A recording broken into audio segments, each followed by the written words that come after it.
শরীয়তপুরের জাজিরা উপজেলার সাত্তার মাতবর ঘাট এলাকায় পদ্মা সেতু রক্ষা বাঁধে হঠাৎ করে ভয়াবহ ভাঙন দেখা দিয়েছে। সোমবার ৭ জুলাই বিকেল ৪টার দিকে পদ্মা সেতু থেকে ২ কিলোমিটার ভাটির দিকে এই ভাঙন শুরু হয়।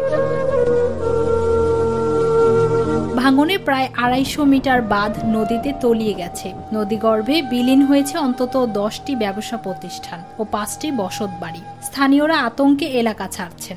দোকানপাট সরিয়ে নিতে দেখা গেছে অনেক ব্যবসায়ীকে। মাঝিরঘাটে নদী ভাঙন শুরু হয়েছে। মাঝিরঘাটের যে বাজার আছে, বাজার থেকে পূর্ব দিকে রাজা মাতবরের বাড়ি শুরু করে মান্নান মাতবরের বাড়ি, মাঝিরঘাটে দোকান ছিল এবং একটা সরকারি ব্রিজের মতো ছিল, এটা সব দিয়ে বিলীন হয়ে চলে গেছে এবং বর্তমানও ভাঙন অব্যাহত আছে। প্রায় ২০-৩০টা বাড়ি প্রস্তুতি নিতেছে, সবাই মাল সামানা সরিয়ে দূরে নিয়ে যেতেছে।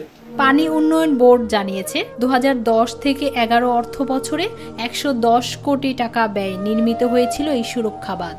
নদীগর্ভে চলে গেছে অলরেডি ৩-৪টা, আর ১০-১৫টা ঘরের মতো আছে যারা ভেঙে চিরা নিয়ে গেছে। আর এই তো পরিস্থিতি আর তো সবাই দেখতেছে, আমরাও দেখতেছি আইসা, এবং যতটুকু পারতেছি সাহায্য সহযোগিতা করতেছি। এবছর মাত্র ২ কোটি ৮৭ লাখ টাকায় চলছিল সংস্কার কাজ, কিন্তু গত ঈদুল আজহার দিনই ভোররাতে আবারও বাঁধ ধসে পড়ে। সর্বশেষ সোমবার বিকেলে মাঝিরঘাট বাজার অংশে নতুন করে শুরু হয় ভয়াবহ ভাঙন।